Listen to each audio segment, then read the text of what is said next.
Thank you very much. Hello, everyone. I would have said anyway that I'm really happy to be here, but after my extremely exciting flight last night, I'm really happy to be here with even more enthusiasm. So I'm here to talk about a 3-day training program called the Lightning Process, and I'll tell you lots about that. But first, I'd like to take you back in time to join me, if you would. I'm in my home in Portland, Oregon. It's about 2010, 2011. Actually, it doesn't make any difference. And I'm walking up the stairs of my home, very heavy of heart, going into a bedroom that I've been into a gazillion times. And in the bed is my lovely one and only daughter, who's supposed to be in school, but she hasn't been for weeks, for months. She came down with a virus that we later found had a name, but it didn't actually make any difference. And that morphed into chronic fatigue syndrome. So my lovely child, the love of my life, a sprite, a beautiful sprite with a wonderful spirit, was really relegated to a life in bed, and on a good day could come downstairs and watch television for about an hour. So as any mother would, I had a mission, and that mission was to find an answer for my daughter, and it actually came from a very surprising place. We tried every doctor we knew, every alternative method we knew to try in this country, and then an old university friend of mine, who happens to be a doctor, but that's actually not relevant to the story, told me about a girl in his village, which is a very good start for a story when you're telling an English girl something. The girl in his village had been ill for 4 years with chronic fatigue syndrome, or myalgic encephalomyelitis, as they call it in the UK, which sounds so much more medical and real, and had recovered after doing this thing that my friend could not describe, this three-day program.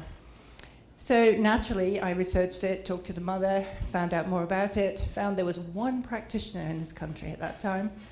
My daughter did the program, and the short version of the long story is she went on to graduate from high school, take a year off to travel, work in the world, and she's just finishing up her second year at college in Chicago. She describes herself as being healthy as a horse, which I like very much. So once I learned about the Lightning Process and I intuitively understood how it works, well, actually knowing nothing, but it just made so much sense to me that I decided, first of all, to do it as a client, to experience it, and then I was so hooked.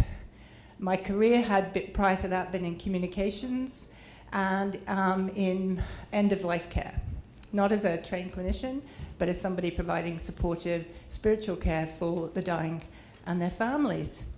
So off I went to the UK many, many, many times and became a practitioner myself. And I now work with clients around the country, helping them recover their health. So you didn't come here to hear about chronic fatigue syndrome, did you? But there are many similarities between CFS and CRPS, in that there is an onset event, in the case of my child, a virus. Lots of people get these viruses and recover, and she didn't. Or the kind of injury or event that has started the CRPS for those in the room who have it here. So what the Lightning Process looks at is, how has the body got stuck? How has it got stuck in its healing process? Why is it not healing? So that's where my friend comes in, the yellow rubber duck. And I'd like to pretty much say that just about everything Dr. Katinka said reinforces everything that we believe and in our approach on the Lightning Process. And this yellow rubber duck symbolizes what the body does. This yellow rubber duck is designed to float, to be buoyant. If you push a rubber duck down and you let go, it's going to come right back to the surface, just as the body knows how to heal. So what we say is that if that yellow rubber duck is somehow submerged, there's something in the way of the healing process. And as Dr. Katinka described, Much of that is to do with the way the mind and the body are relating when the body gets stuck in that sympathetic nervous system response, living life as though there's an emergency. So let me tell you a little bit about Jason. Jason was the first CRPS client that I saw, and lovely young guy, young to me anyway, from New Hampshire. And he had broken his right ankle and heard about the lightning process as a very successful way to resolve this issue.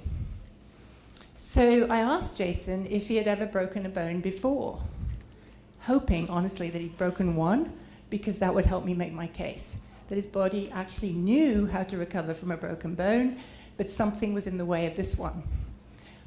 I could have you guessing how many bones Jason had broken, but I'll just tell you. He had broken 38 bones. So once I picked myself off the ground, I was a bit curious to know how he had broken so many bones. It turned out that his passion in life is riding motocross competitively, and I guess he fell off a few times. So I asked him what was going on that was different at the time that you broke this particular ankle. And his answer was, I had a really bad breakup with my girlfriend, and there was a lot of pressure at work. So now we're starting to see how stress relates to the body's capacity to heal. And the thing I want to emphasize here is that it's a loop. It doesn't really matter where the stress starts. In Jason's case, it started before, and then the injury was just that last straw. But for many of you, you know from the inside that getting a CRPS diagnosis is a horrendously stressful event. I'm going to tell you about Callie in a minute. When she received her diagnosis, she was told by her diagnosing doctor, I would rather diagnose a terminal illness, because at least then there's an end to your pain. So, how does the lightning process work? What is it to begin with? And how does it help with CRPS? Simply put, the lightning process is a 3-day training program that helps you change the way your mind and your body are interacting. It was developed in 1999 in the UK by an osteopath named Phil Parker, and it's been used around the world by thousands of people who've reclaimed their health from chronic illnesses such as chronic fatigue syndrome, fibromyalgia, chronic pain, and much more recently, CRPS. And there's a practitioner in New Zealand especially who's been a trailblazer in this, getting fantastic results. So what it teaches is how to, using your mind, influence what's happening with your nervous system, with your neurological system. We all know that the mind is tremendously powerful. For example, if somebody happened to come and grab the microphone and tell something embarrassing about each one of you in front of all of us, what would happen? I would imagine there'd be a lot of red faces in the room. And if you were to think a scary thought, either about something that had happened or something in the future that might happen, that probably won't happen, think of all those changes that are going on in your body at that moment. Every single system is impacted by the stress response. So we look very, very carefully at how the body and the mind and body are interacting, and how that stress response is affecting what's happening in the body. Let's look at the placebo response. You've all heard of this. And in medical research, researchers are extremely annoyed by this thing called a placebo. It gets in the way of their results. But let me tell you a couple of really exciting placebo responses. So there was a study about chemotherapy, 2 groups, one getting chemo, one not, both believing they were. All participants believed that if they were getting the chemo, they would indeed lose their hair. Not just the hair on their head, but the hair from their entire body. Sure enough, the group that did not get the chemo, 40% of them lost their entire body hair, simply because they believed that they were. There are studies about fake surgeries. People who had the fake surgery, I wonder about the ethics of that, by the way, and I'm trained as a medical ethicist, but oh well. And so the results are the same, whether people did or didn't have the surgery. And we know, even from another study for IBS, people were told there's nothing actually in this pill, but people who've taken it in the past have had good results. And again, about 35% of the people got a response. This is how powerful the mind is. So what Phil Parker said when he was dealing with a number of people who were locked in chronic illness, and he did not know how to help them with his tool bag of osteopathy, was what was in the way of their healing? How could he unlock that? How could he harness the placebo effect to help people change what was happening with their physiology? So one thing we know, it's a fairly recent discovery, is that the brain changes according to how we use it. This works really well when we're using it well, not so well when we're not. So neuroplasticity actually opens the door to making incredible change. When we start to use our brain in a way that accesses that healing capacity that our body naturally has and turns off those responses that are elevating our stress response and getting in the way of our own body's healing. Simply put, the lightning process teaches us how to recognize when our sympathetic nervous system is being switched on, and gives us the tool to switch on our parasympathetic nervous system, the healing response that allows our body to heal naturally and easily. So, how do we influence what's going on in our body by using our mind? Interesting thought. Well, we're thinking thoughts all the time, aren't we? Depending on who you talk to, we're thinking between 40 and 100,000 thoughts a day. The question is, what are we thinking? What are the stories we're telling ourselves? What are the beliefs we're holding about what's possible for us? Possible for our healing, possible for our life, possible for everything. And what's the language we're using? One of the tools, one of the healing modalities that's part of the lightning process is neuro-linguistic programming. The idea that our language is hugely influential on what our body is doing.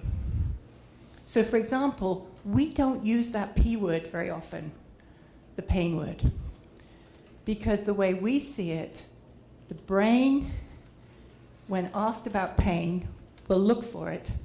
We would call it sort for it, and almost certainly find it. So we start using different kinds of language about how would you like to feel. And already we find that people make a shift by moving into how they'd like to feel rather than trying to move away from a pattern that has become so entrenched that they don't know how to change it. So we use a number of very, very simple techniques like that. And I work with people around the country now to help them get their life back from a wide range of chronic conditions, including CRPS. When I was making all those trips to the UK, a long way from Portland, Oregon, may I say, my mission was to come back and try to help one person like my daughter who had got stuck in this kind of situation. Well, I've been incredibly fortunate that I've had the chance to help a lot of people now, because the lightning process is such an incredibly powerful tool. It is a very empowering tool because it invites each person to participate in their own healing. And guess what? You then have a tool for life.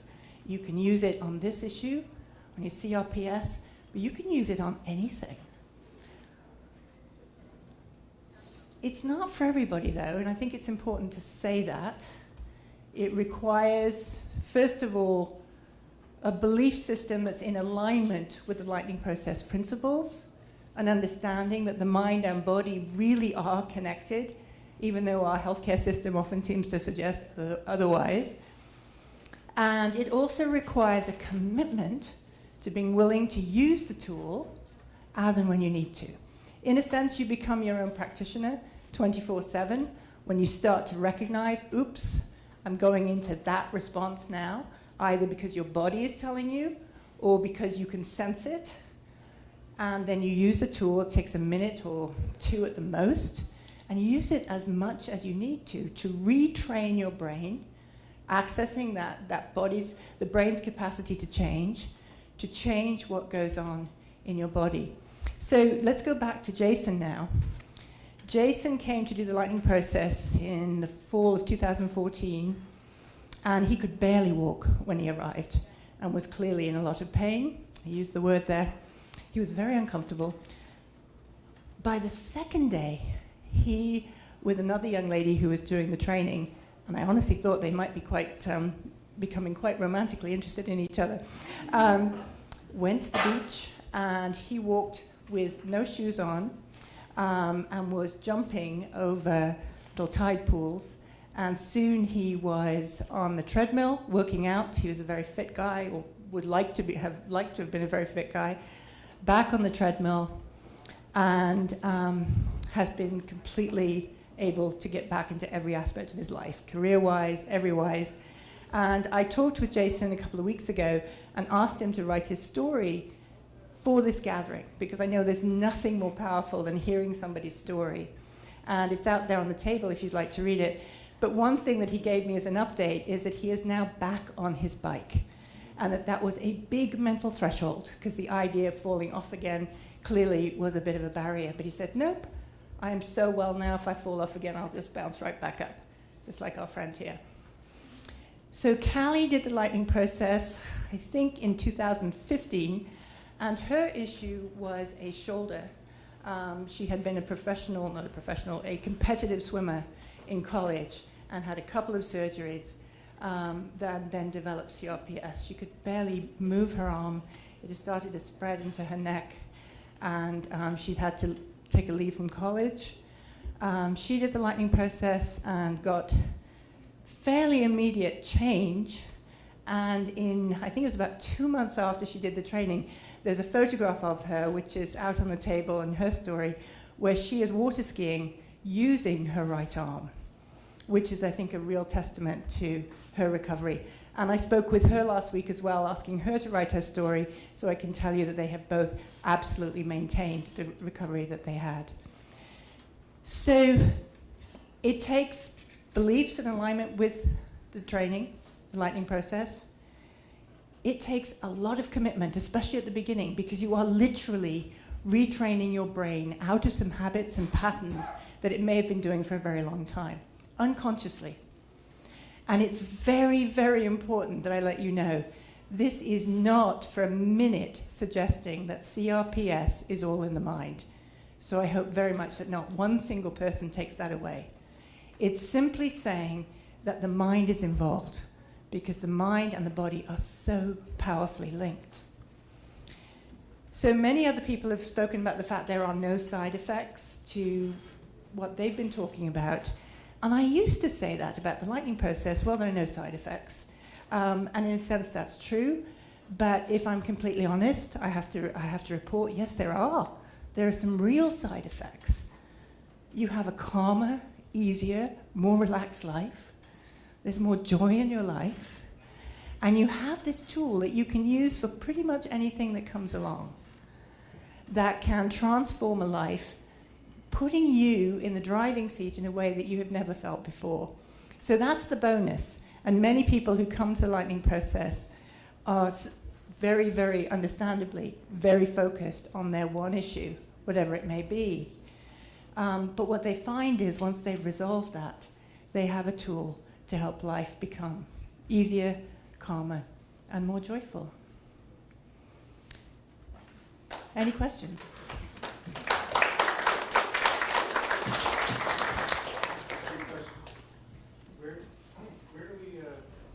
Where do we go to both learn how to achieve what you achieve, the instructor, as well as where do you go to get the learning process? I know it's 3 days. Yeah. There are two practitioners in this country now. One based in California, and yours truly based in Portland, Oregon. I am willing to travel more than my partner in crime, although she too will travel somewhat. But and I do trainings in New York as well as Portland and other places around. For those interested in becoming a practitioner, going to the motherland is the way to go, although there is now more distance learning available to make it more manageable for people. Is it a one-on-one or is it a group? The training? No, the therapy. It can be either.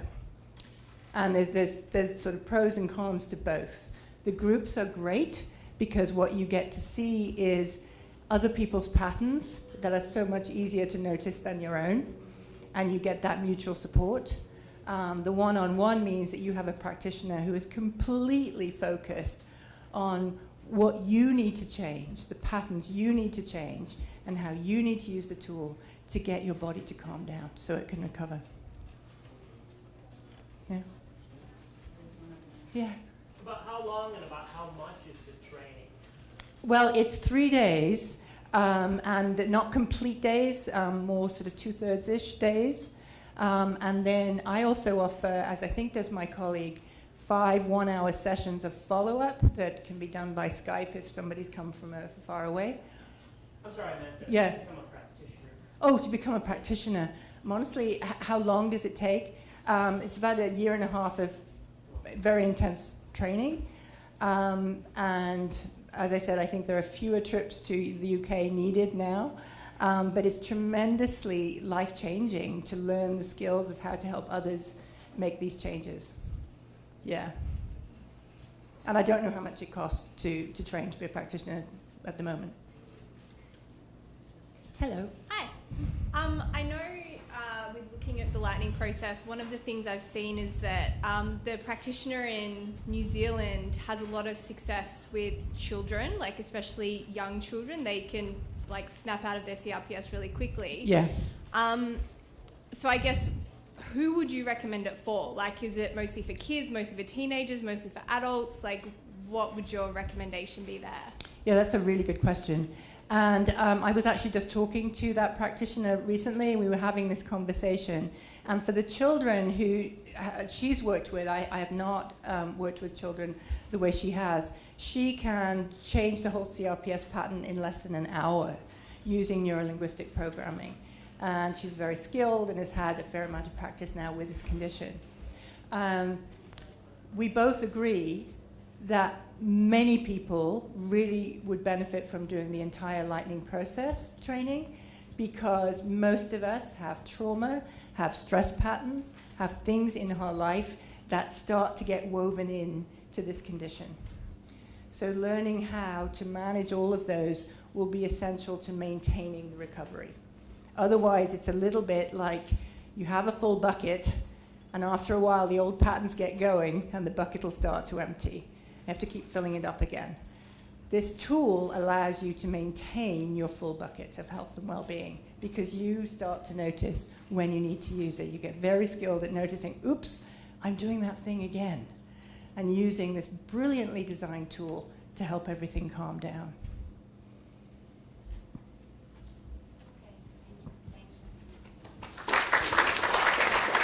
Hi.